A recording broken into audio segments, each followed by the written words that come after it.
Fala galera, só lembrando que esse vídeo é patrocinado pela 1xBet, maior site de apostas do mundo e que é parceira antiga já aqui do canal do Garone. E a promoção continua. Se você fizer o seu registro no link que tá aqui na descrição desse vídeo e utilizar o cupom GARONE, quando você fizer o seu primeiro depósito, você recebe o valor em dobro. Ou seja, botou R$50, recebe 100, botou 100, recebe 200 para apostar. Então não fica fora dessa não. Aproveita o link aqui na descrição e utiliza o cupom GARONE no seu primeiro depósito para aproveitar essa promoção da 1xBet. Acabou, amigos. Acabou. Apesar do Vasco, era a frase que eu queria dizer, apesar do Vasco, o Vasco subiu. O Vasco, apesar do Vasco, está na Série A do Campeonato Brasileiro em 2023.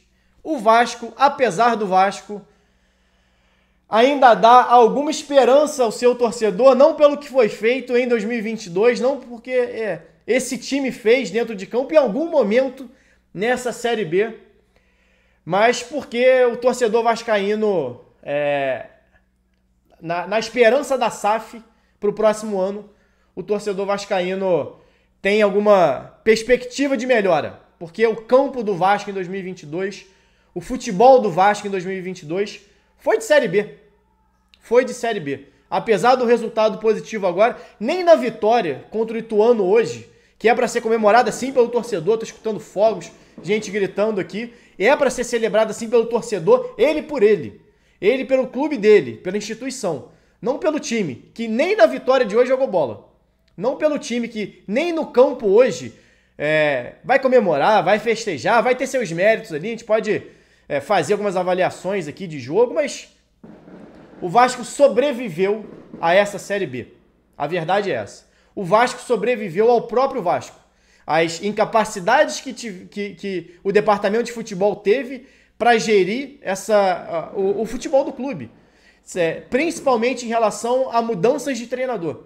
A gente sabe que o Vasco é um clube limitado financeiramente. A gente sabe que o Vasco é um clube com inúmeros problemas ao longo dos últimos anos, décadas, mas que ainda assim chega numa Série B em condições muito superiores ao Ituano, por exemplo. E essa diferença deveria ter sido maior dentro de campo. Se a gente for falar em campo real de bola, inclusive bola por bola, o Ituano jogou mais bola que o Vasco, mesmo no 10 contra 11.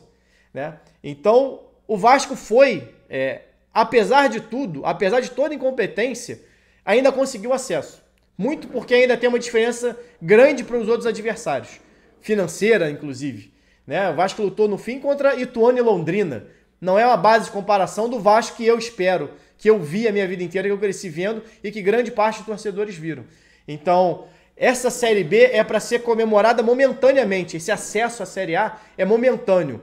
É muito mais um alívio, que eu estou ouvindo aqui, muita gente, inclusive, soltando fogos e gritando, buzinando, porque é um alívio para o torcedor. Mas o campo diz muito pouco sobre o 2023 do Vasco. O Vasco precisa de uma reformulação geral. O acesso esse ano, assim como já era no ano passado, era uma obrigação do clube. Uma obrigação de quem está lá ganhando para colocar esse time na Série A, ganhando e muito para manter ele numa Série A. O trabalho para 2023 do Vasco vai ser muito grande, porque o campo do Vasco em 2022 foi horroroso apesar do acesso. Repito o que eu falei aqui no iniciozinho da análise, que já vai ser o meu resumão da partida, que tem pouquíssimo a falar. O Vasco fez o gol com 5 minutos e não jogou mais bola. Sofreu mais de 50 cruzamentos do Ituano, porque não conseguiu marcar pressão. E foi isso no jogo de hoje, foi isso em 38 jogos de Série B. Mas repito o que eu disse aqui no iniciozinho. O Vasco, apesar do Vasco, sobe.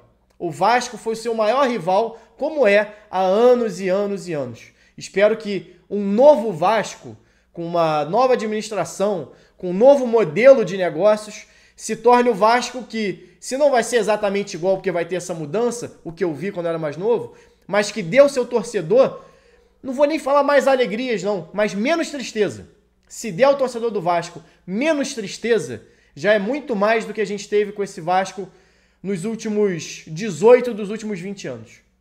Então, o Vasco sobe sim, apesar dele próprio, apesar de muito problema que continua tendo, mas para 2023 tem que melhorar muito e muita coisa para não voltar a ser essa gangorra que a gente está acostumado a ver nos últimos 12 anos.